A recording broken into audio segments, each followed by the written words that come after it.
Since this episode was recorded, there's been a major update. On July 2nd, 2025, Bryan Kohberger pled guilty to 4 counts of first-degree murder and 1 count of felony burglary, avoiding the death penalty.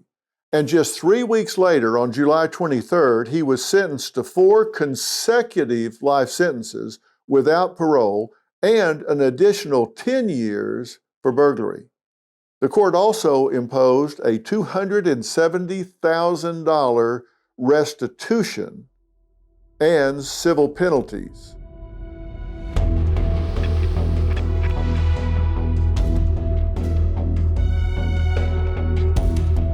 Welcome back to Mystery and Murder, analysis by me, Dr. Phil, where we break down the twists and turns of some of the most fascinating and infamous cases.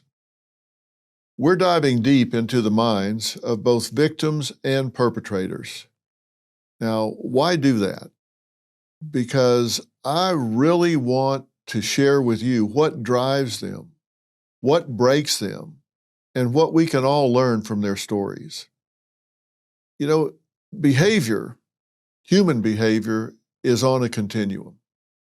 All the way from the angelic behavior of an innocent young child to the evil behavior of a mass murderer or a serial killer. It's important that we understand what people are capable of. We don't want to have a positive bias that makes us naive and Pollyannish about what people are capable of. I think it's important that we understand the dark side. Now, during this episode, we'll examine that dark side. In the early morning hours of November 13th, 2022, 4 promising college students were brutally stabbed to death in an off-campus house in Moscow, Idaho. The victims, Madison Mogen, Kaylee Goncalves, Xana Kernodle, and Xana's boyfriend, Ethan Chapin, had their lives cut tragically short in a crime that would soon be called a quadruple homicide. You've all heard about it. It shocked the nation. The community was stunned. It was almost unthinkable that such a violent act could happen so close to the University of Idaho campus. It would be one thing if this had happened in a busy, crime-ridden city, but we're talking about Moscow, Idaho, a close-knit town where students often felt safe enough to leave their doors unlocked and even walk home late at night without feeling even an ounce of fear or trepidation. That was all about to change. While a defendant, the accused murderer Bryan Kohberger, is currently in custody with his trial set to begin in August, this case is far from over. And it has transfixed law enforcement and the public alike. Now, I discussed this case at length on Dr. Phil, both when the subject was still at large and when Kohberger was first arrested, bringing on experts to weigh in on the investigation. So I've looked at this in depth already. Let's dive into the details of this case and the unfolding events to try and gain insight into the mind of the kind of killer capable of such a horrifying act. Now, when you see many of the photos of Madison, Kaylee, Xana, and Ethan, it's immediately striking just how young they were. Not one of them was over 21 years old. They look like your typical college kids, happy, smiling, having fun. In one photo, Ethan stands at a frat party proudly wearing his Sigma shirt. In another, he's out on a boat during the summer with his family just months before the tragedy. Several images show him smiling with his arms around his girlfriend, Xana. Then there are countless pictures of Madison and Kaylee, always side by side, so similar in appearance that they could easily be mistaken as sisters. One of the now most famous photos is of the 4 of them posed together alongside the 2 survivors of the deadly rampage. In the photo, Xana and Ethan smile with their arms wrapped around each other, while Maddie playfully poses atop Kaylee's shoulders. It's a snapshot of 4 college friends, seemingly carefree, goofing around outside their shared home. Kaylee sent those pictures to her mother, Christy, on November 12th, 2022. It would be the last message Christy ever received from her daughter. The very next day, all 4 of them would be gone.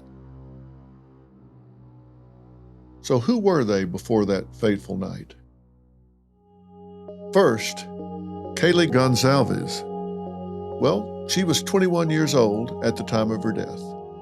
She lived with her close friend Xana Kernodle, and Madison Mogen. One of 5 children, Kaylee was a senior at the University of Idaho, where she was majoring in general studies and was part of the Alpha Phi sorority.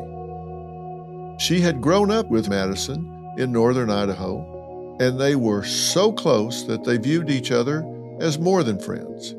They were really like sisters.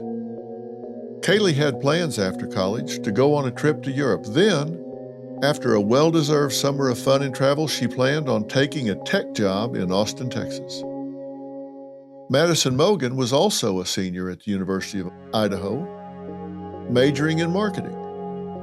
Originally from Coeur d'Alene, she had plans to move to Boise after graduation to begin the next chapter of her life.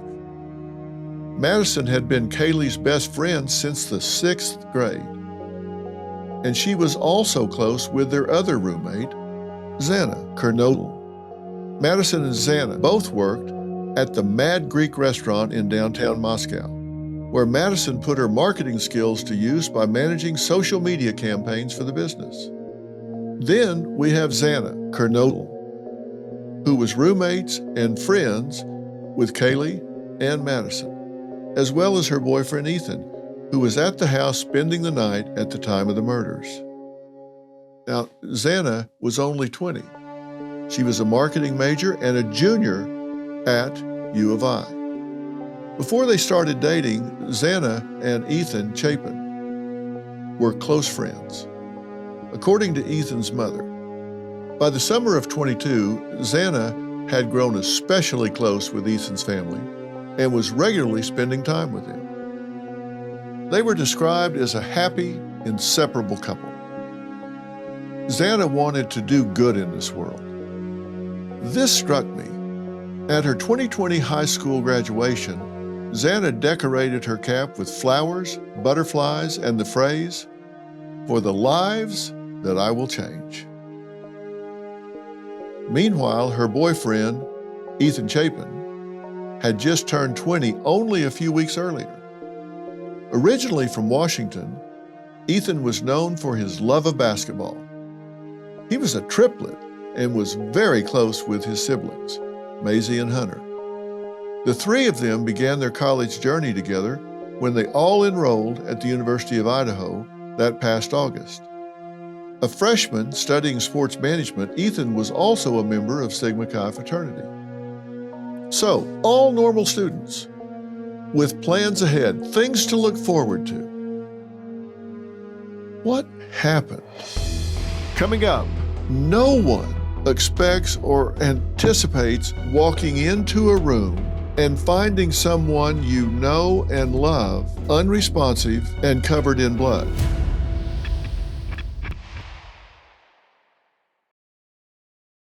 Whether it's talk of a Nobel Peace Prize or fears of World War III, one thing's certain: uncertainty rules the day. And when the world feels this unstable, your finances are on the line. If Iran blocks the Strait of Hormuz, oil prices could skyrocket just like the 1970s. That triggered inflation, gas shortages, and a weakening dollar. Wall Street's already tense. Goldman Sachs sees sustained recession risk, and JP Morgan warns of a potential oil shock. Add in $36 trillion in national debt, and the financial pressure is real. This isn't hype, it's a wake-up call.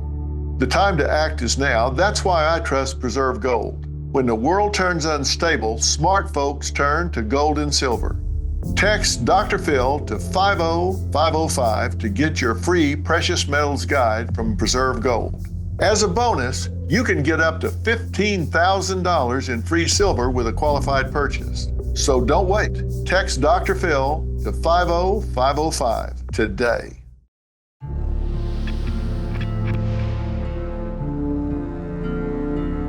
Well, let's fast forward to the morning after their deaths and listen to the 911 call made when these innocent victims were discovered. It's a chilling moment, now available to the public, as prior public records requests were denied due to a gag order on the case. Idaho Murders 911 call. Give it a listen. 11:55 a.m. 42 seconds, November 13, 2022. 911 location of your emergency. Hi, something is happening. Something happened in our house. We don't know what. What is the address of the emergency? 1122.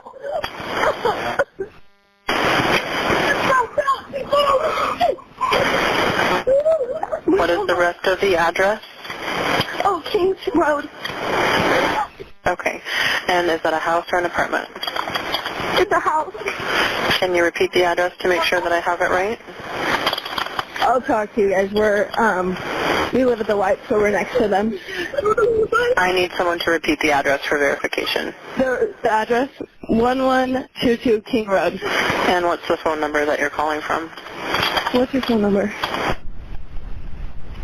And tell me exactly what's going on. One of the roommates has passed out, and she was drunk last night, and she's not waking up. Okay. Oh, and they saw some man in their house last night. Yeah. Hi, this is... And are you with the patient? Okay, I need someone to keep the phone, stop passing it around. Can I just tell you what happened pretty much? What is going on currently? Is someone passed out right now? I don't really know, but pretty much at 4 a.m. Okay, I need to know what's going on right now if someone is passed out. Can you find that out? Yeah, I'll come. Come on, but we gotta go check. But we have to. Is he passed out?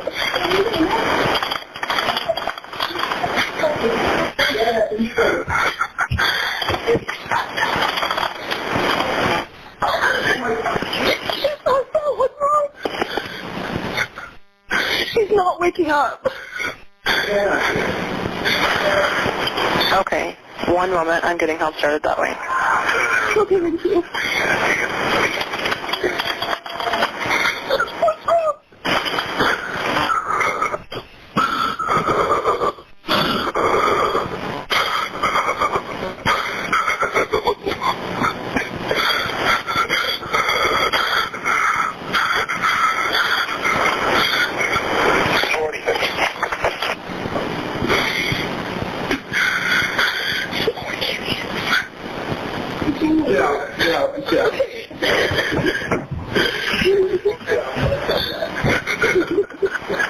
Okay, and how old is she? She's 20. 20, you said? Yes, 20. Here, do you want Okay. them? Hello? Hello? Okay, I need someone to stop passing the phone around because I've talked to 4 different people. Okay, sorry, they just gave me the phone. Is she breathing? Hello? Is she breathing? No. Okay.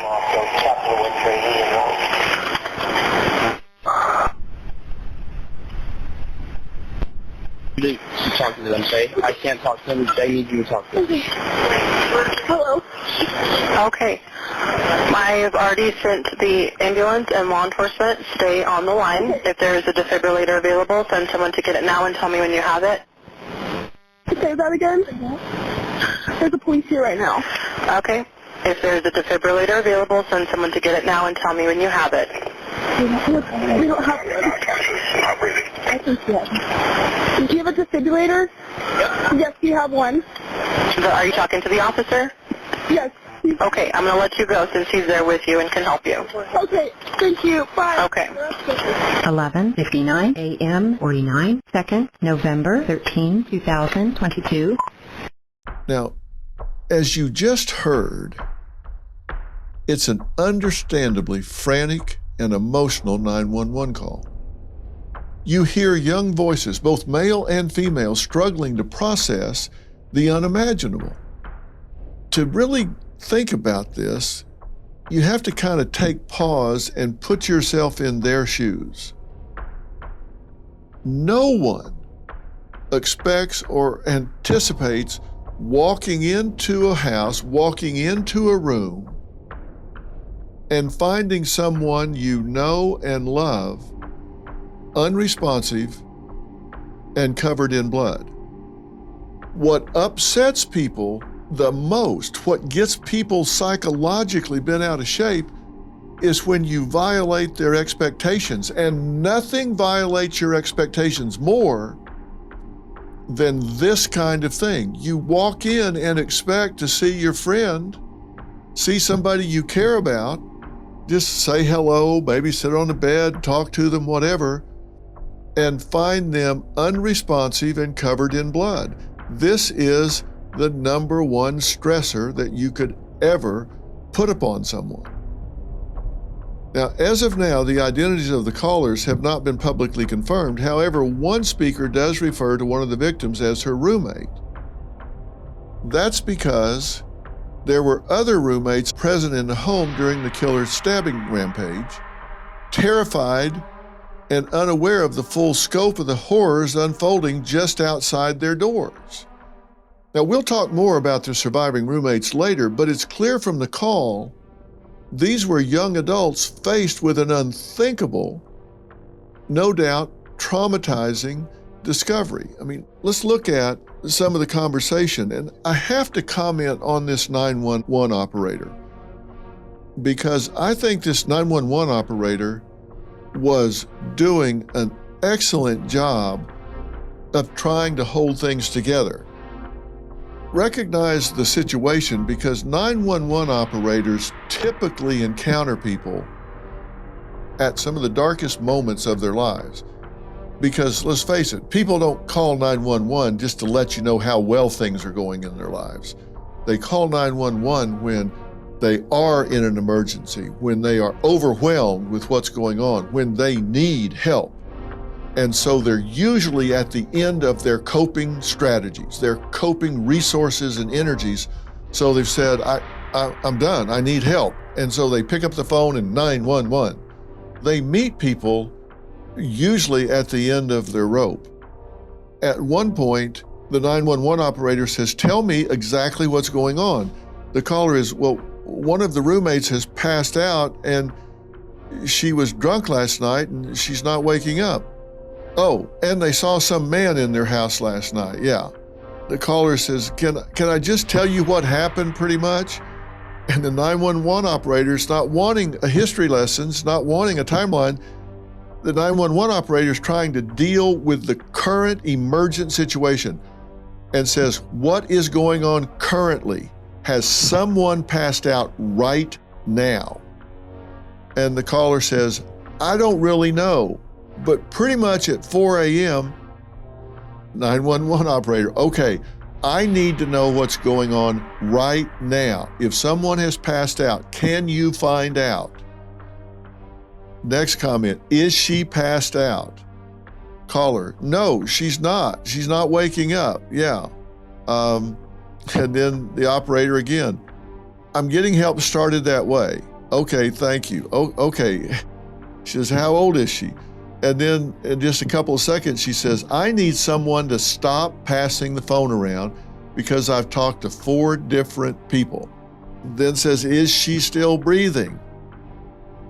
She's really trying to get them focused so she can help them help someone in the moment if they're there, if there's something that can be done. So she probably felt like she was herding cats at that point. The phone's getting passed around. She can't get a complete thought or a coherent version of what's going on, but stayed calm and focused until she got someone there and she could turn it over at that point. And I'm not being critical of the people on the other end of the line, because the mental impact of finding a dead body, as I said, is the number one stressor. If you look at the research, the psychological research on what are the biggest stressors you can have in your life, it's losing a loved one. And then you can break that down, and it's losing a loved one suddenly. You can break that down further, and it's losing a loved one suddenly and violently.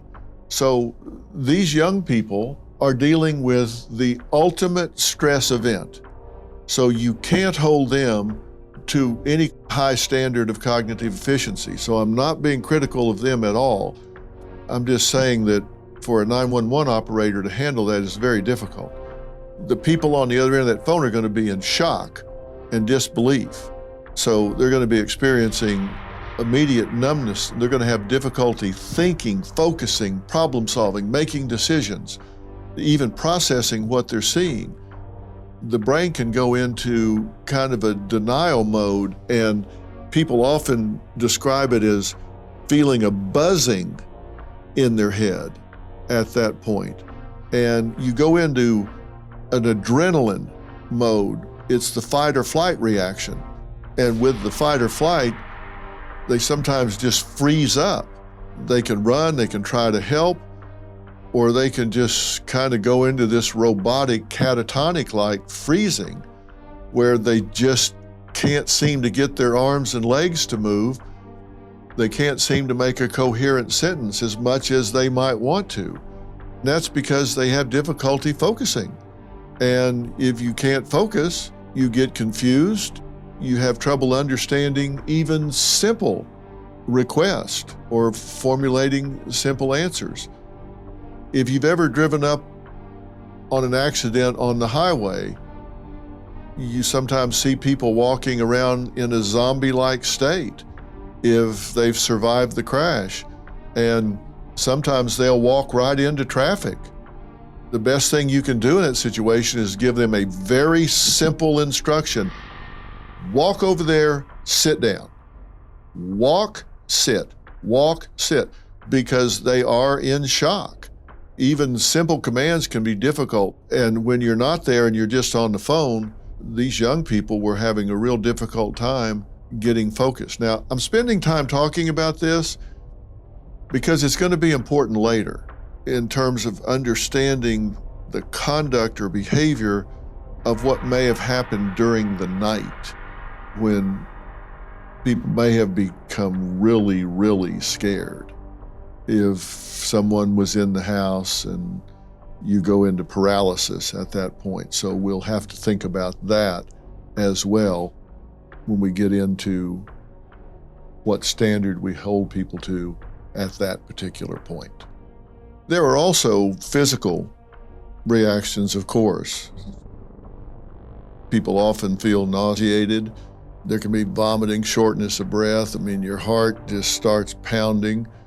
And you can be obviously dizzy. You get lightheaded. Sometimes people faint or pass out. And of course, the emotions just run rampant. No question about that. Then people can just feel completely overwhelmed. And if it gets too much, they start to dissociate. They can just say, this is just too much to handle. And they just remove themselves from the situation mentally. It's like they go somewhere else in their mind because they can't deal with what's going on at that point. Now, of course, the police, as you heard on the 911 call, are there. So the call ends, and the police have reported to the house and are presented, as you can imagine, with a gruesome crime scene. Madison, Kaylee, Xana, and Ethan had all been stabbed to death, likely when they were asleep in their beds. Let's break down the evidence at the crime scene and talk about what was found. The victim locations.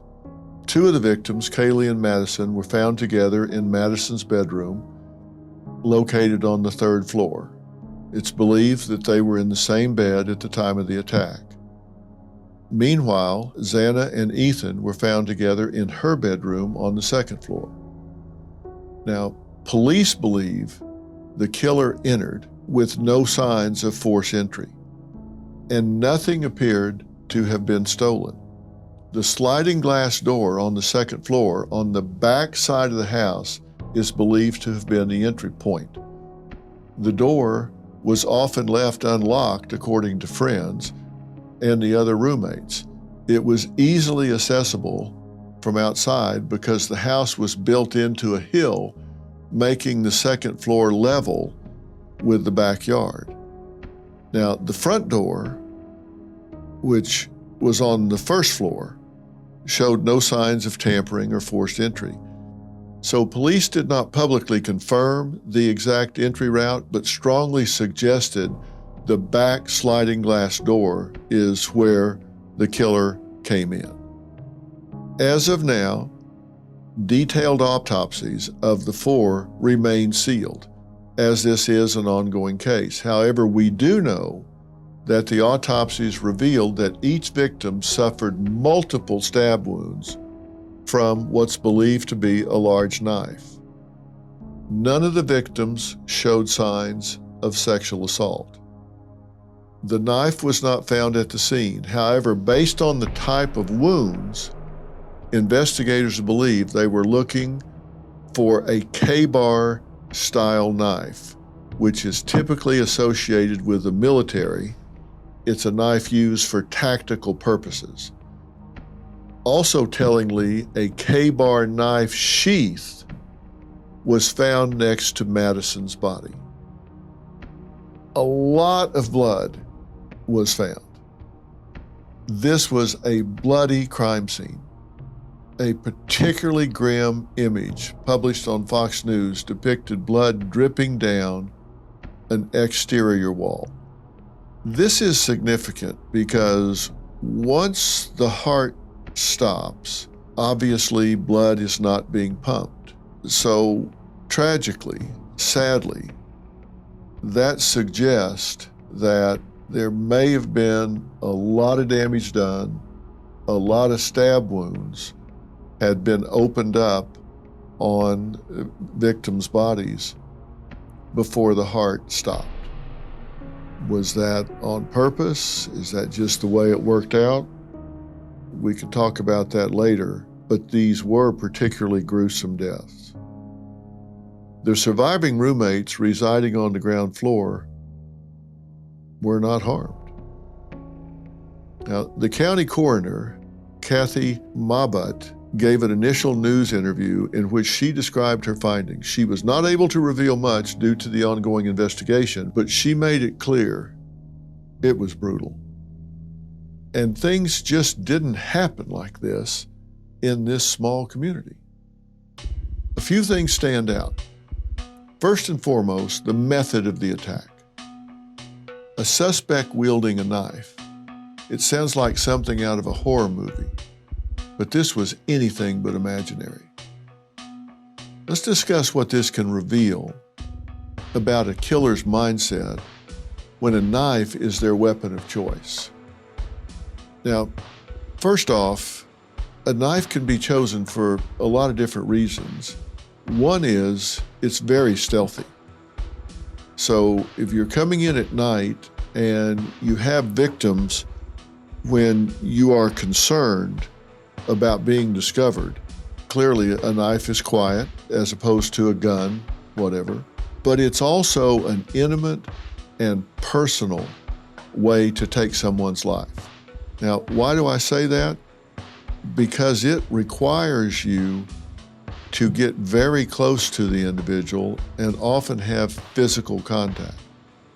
That may indicate more than just wanting to be stealthy. It may indicate that the killer wanted to be physically close to the victim.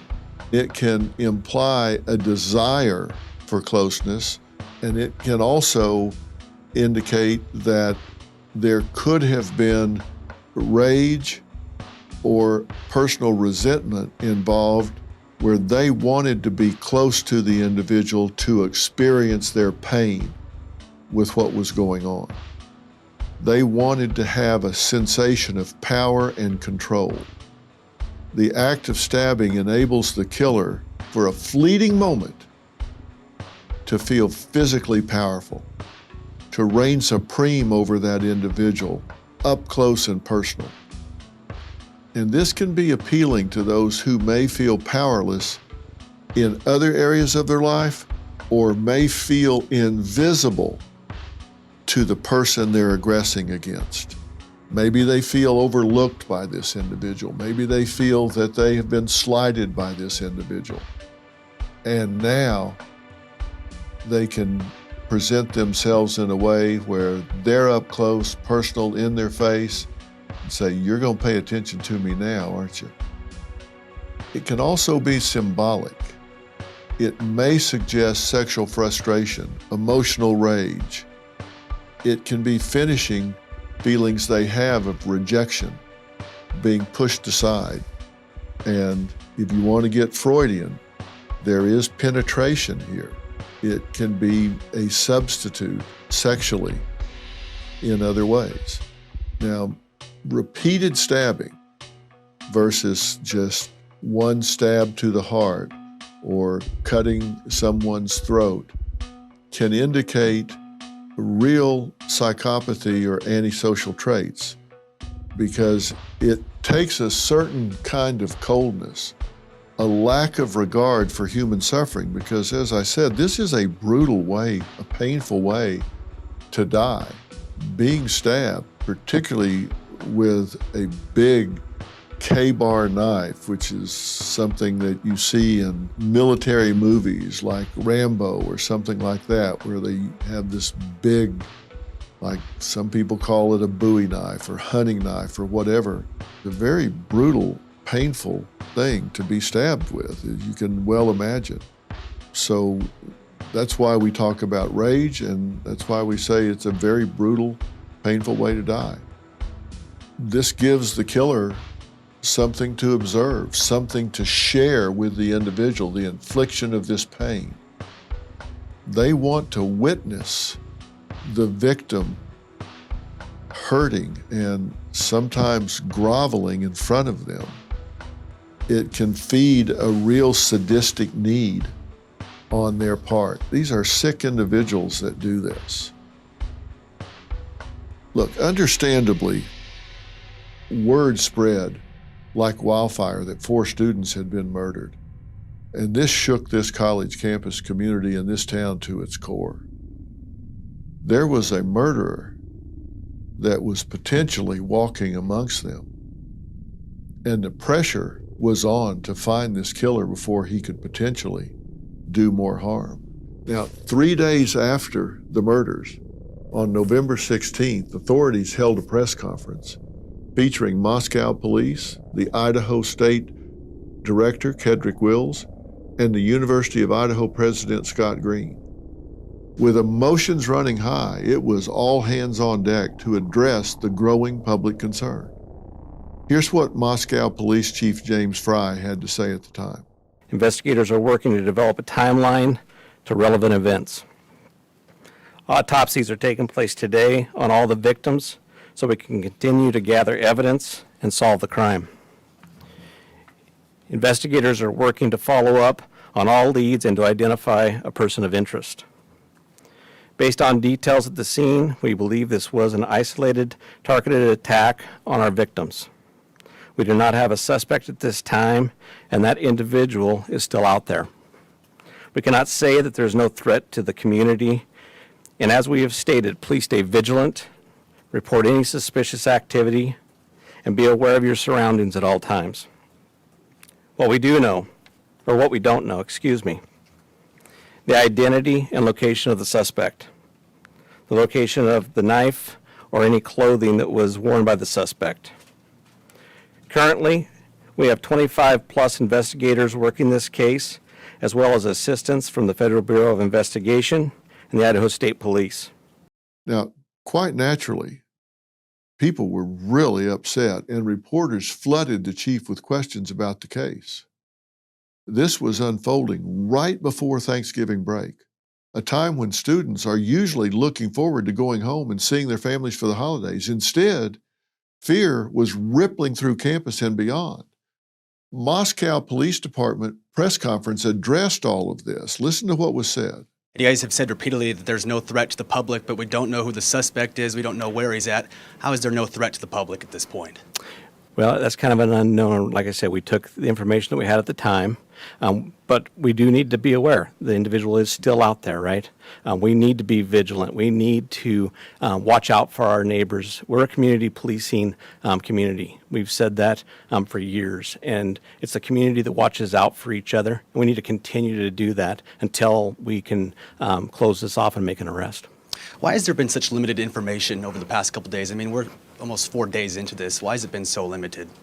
Yeah, it's a difficult, we have a lot of information coming in, and, we have tried to push out some information through press releases, but the reality is, I probably should have been standing here a day or so ago, but I'm here now. We're going to continue to be here. We're going to continue to give you the information we can. We care about this community. I care about this community. I've worked here for 27 years. I want this community to be the safest community around. So the mayor has called it a crime of passion. Is there any indication that that's true? We're looking into every aspect of this.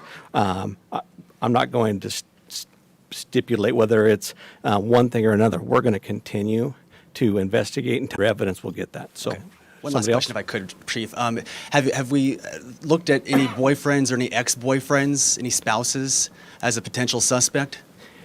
I will tell you, we are looking at everyone. Every tip we get, every lead we get, there's no one that we're not going to talk to. There's no one we're not going to interview. There's no one that we're not going to look into. And we're going to do our due diligence. We're going to make sure that nothing goes unturned, and that we do everything we can with the assistance of all the resources we have to get a final answer.